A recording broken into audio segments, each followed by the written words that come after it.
Golfers is the craziest people. But from golfers, you pilots can get a serious lesson. If I ain't too personal, take this, for instance. The first rule is keep your eye on the ball. How many of you is looking at the ball? You said it. Me neither. But in golf, there are certain things you gotta do the same way every time. First, you gotta get the ship trimmed for a zoom down the runway. Cowl flaps open, landing gear resting firmly on the ground. The stick is eased well back until a stall occurs. Now full throttle. And the maneuver is completed with a normal loop. For you newcomers' information, maneuver is not what you put on your victory garden to make your vegetables grow. Then comes the approach. The one that works best for me is, hiya, Toots. No, pardon me.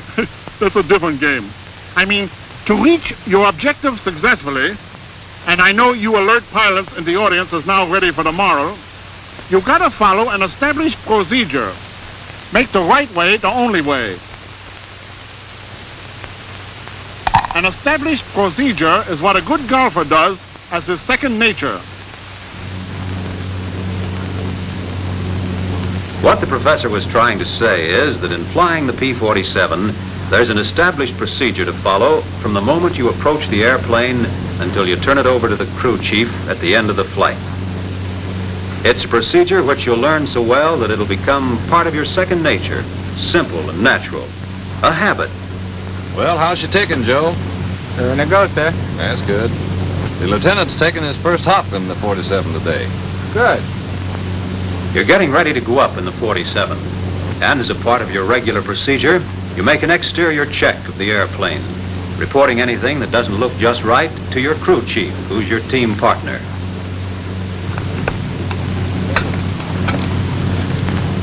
It's running swell. It's all right with me.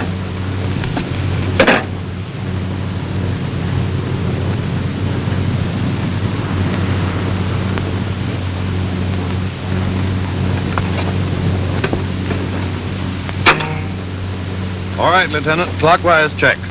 Gas selector on main.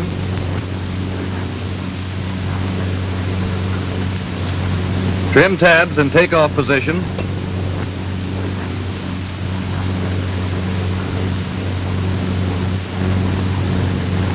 Flaps up. Landing gear down and locked. Oil and intercooler shutters checked for open. Turbo closed. Crack your throttle 1/2 to 3/4 of an inch. Prop lever full forward. Mixture control and idle cutoff. Generator switch on. Prop control switch in automatic. Mags off. Battery off. Cage your flight instruments. Cowl flaps open. Radio off. Tail wheel unlocked. When you've made your clockwise check, you've covered your checklist. But you want to look at your list whenever you're in doubt, and also to check your limits. Clear? Clear. Mags on both. Battery on. All right, primer. 2 strokes is enough in this heat.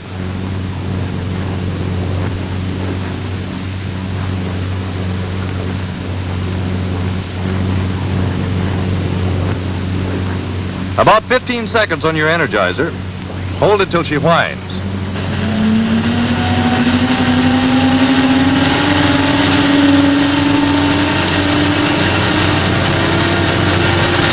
Clear?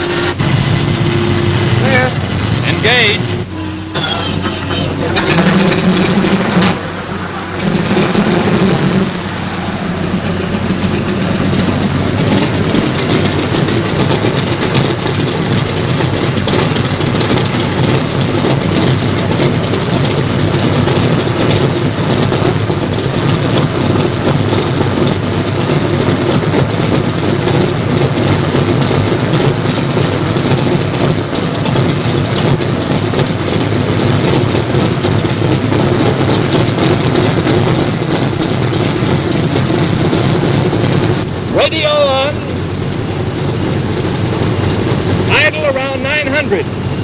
anywhere between 800 and 1,000. Check your oil pressure and temperature. Army 8283 to Pine Apple Tower. Standing by Hangar 3 for taxiing instructions. Over. Pine Castle Tower to Army 8283. Okay to taxi. South on number 4. Over.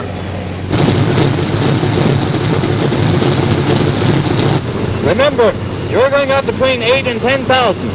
Steep and shallow turns, power on stalls and power off. Pull your flaps up and watch how you settle. We're going up to see how this airplane reacts. Well, let's make this a good one, Lieutenant.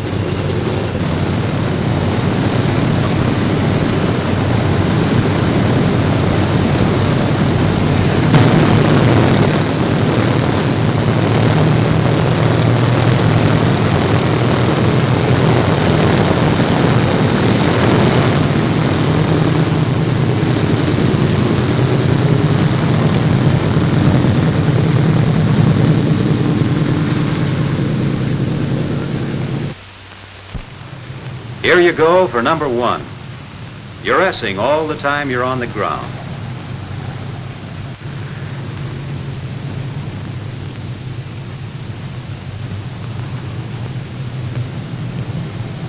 Keep your head up so you can see what's going on around you.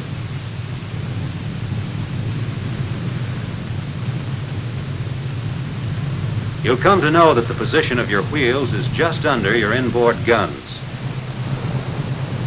Good thing to know if you're ever running close to the edge. You're taking it easy on the brakes. You're playing with them, not tramping on them.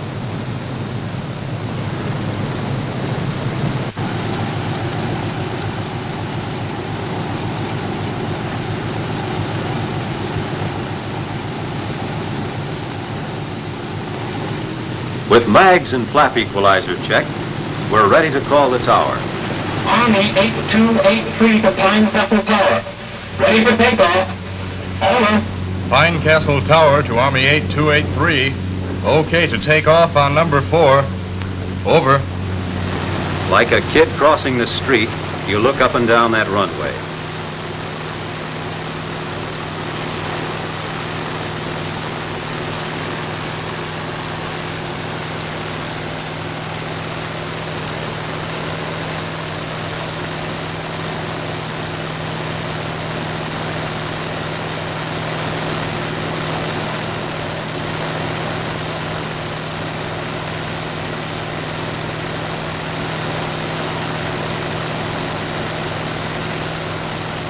Tail wheel forward to locked.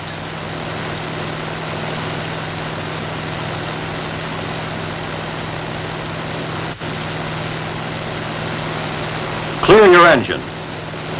Here we go for a good one. Throttle forward with a steady positive motion.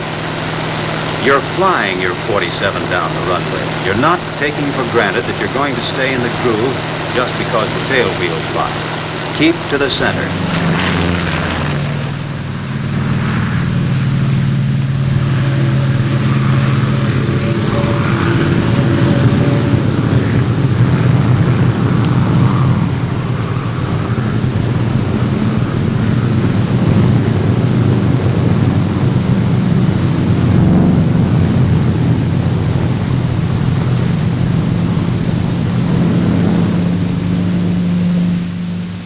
Let's go back and see your takeoff again. You're helping the airplane just a little bit.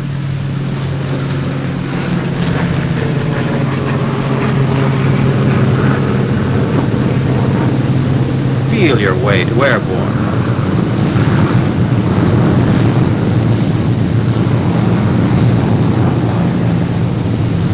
Now you're getting your wheels up. You're making a good takeoff. Let's see it over again. This pilot is going to be telling the boys about this experience.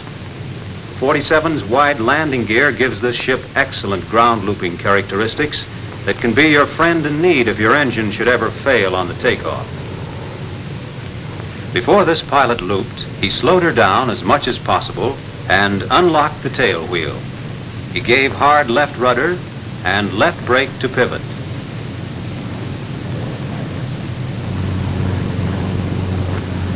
As for you, you're out of the pattern now and established in your flying.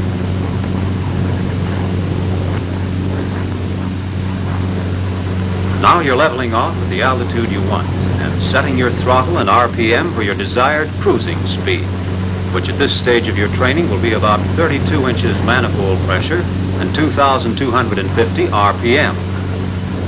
Switch from main to auxiliary. You want to keep those instruments in the green. Check your checklist on your operating limits.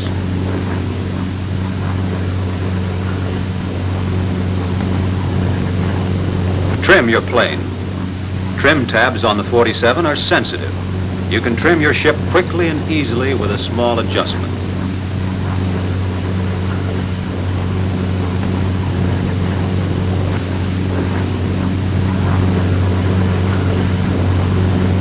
We're on a definite schedule on this flight, so let's get in those shallow and steep banks and get the feel of the 47.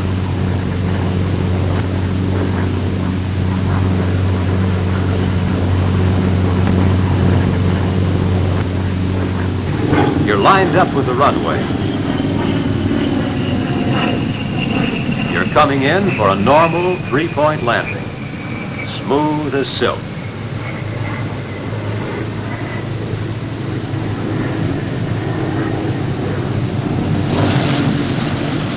In the P-47, you don't lower your landing gear with your speed above 200.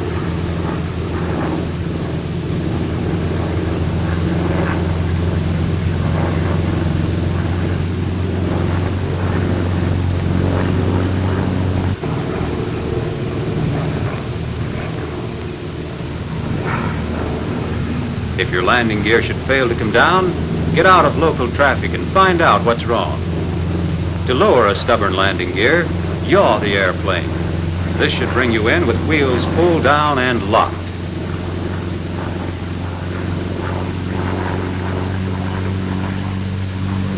When you're some low and high speed turns, and check on your turning radius.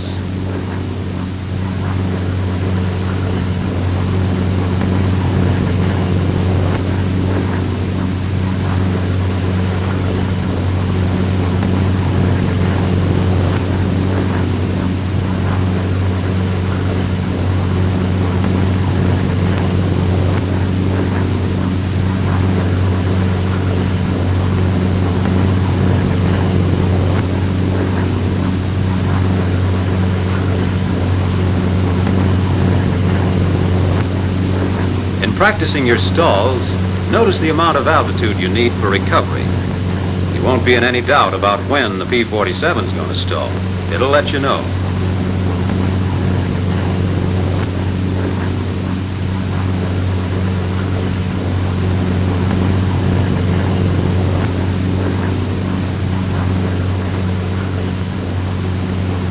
Buffeting and sloppiness of controls are your stall signals.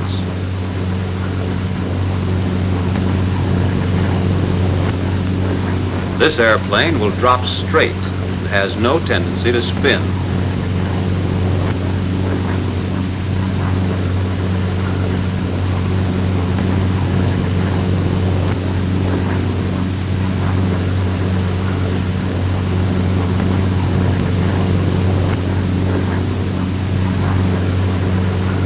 Nose down to pick up speed.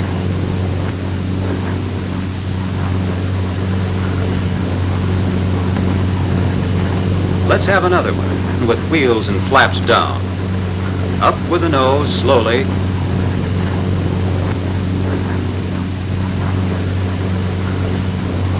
There she goes. Better check the stalling speed on your own individual airplane.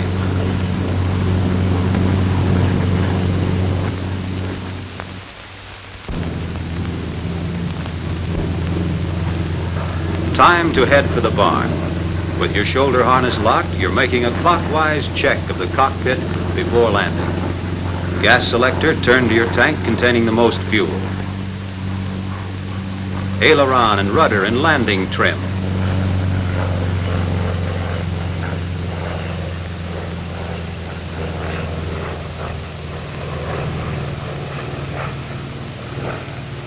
Oil shutters and intercooler shutters in neutral. Propeller RPM at 2,550. Mixture control at auto rich. Army 8283 to Pine Castle Tower. Standing by for landing instructions. Over. Pine Castle Tower to Army 8283. Okay for landing. You're number 1 on number 4. Wheels down and locked. Over.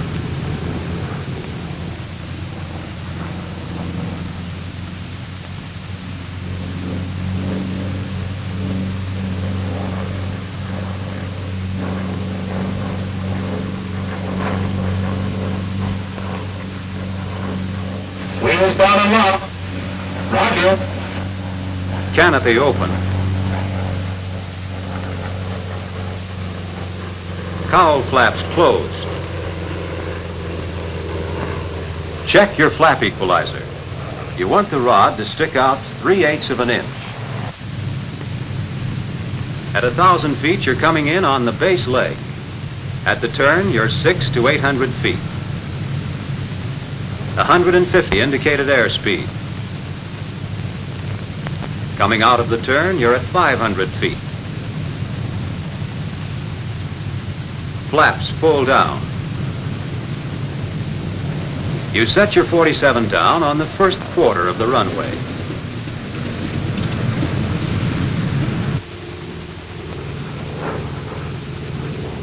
Here's how you look while you're doing it. Flaps coming down. Back on the throttle. You're establishing your glide about 120.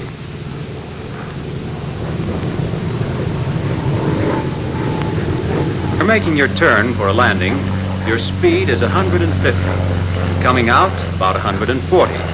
Never lower your flaps if your speed is above 190. If the flaps don't come down and there's no pressure indicated on the gauge, put the flap handle down and operate the hand pump. Be sure the landing gear handle is in neutral when you operate the pump.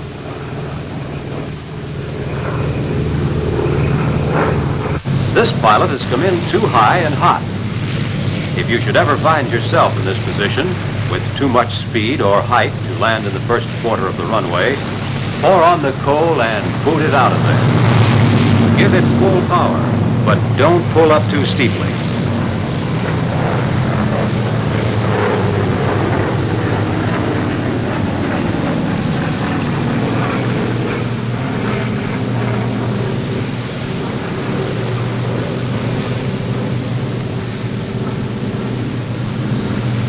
When you're above 500 feet, milk your flaps up.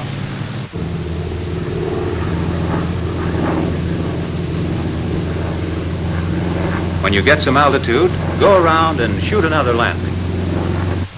You're making this a good one, but remember that a landing hasn't been completed until you stop rolling.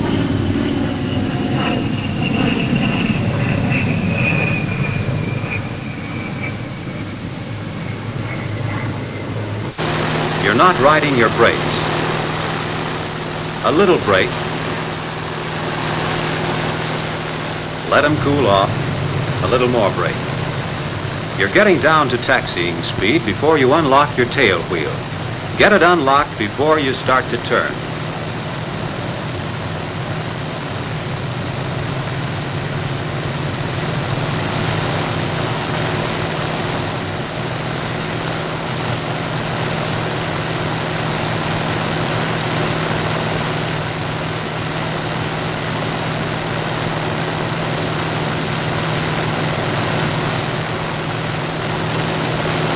You're S-turning constantly to keep from chewing up somebody's tail. Cowl flaps open.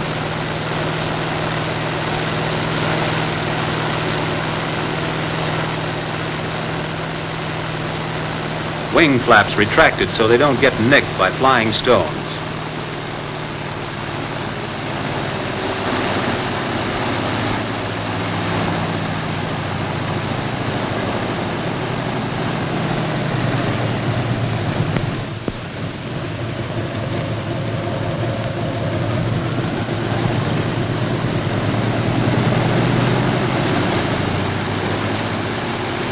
you come into line, you want to leave your airplane the way you'd like to find it for an emergency takeoff.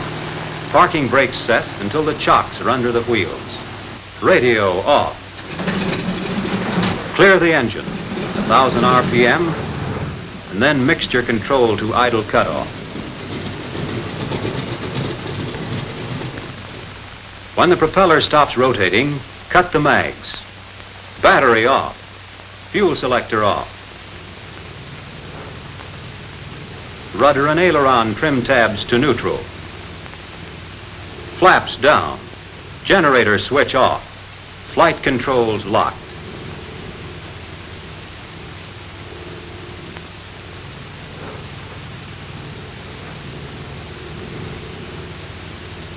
You made it a good one, all right.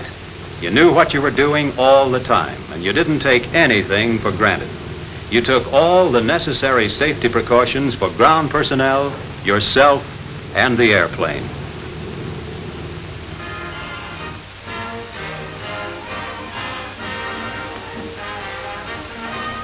You kept your head up out of the cockpit, on the ground and in the air. You S-ed the airplane all the time on the ground. You used the throttle smoothly on takeoff. You got off the ground nicely. Felt pretty good, too. You glanced frequently at your instruments to see that temperatures remained in the green. You used your time in the air to feel out the P-47, to discover stalling speeds and turning radius. And when you came in, you made a proper turn and approach.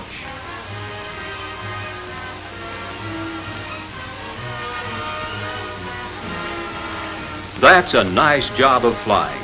The kind of flying that helps any pilot through transition and into combat.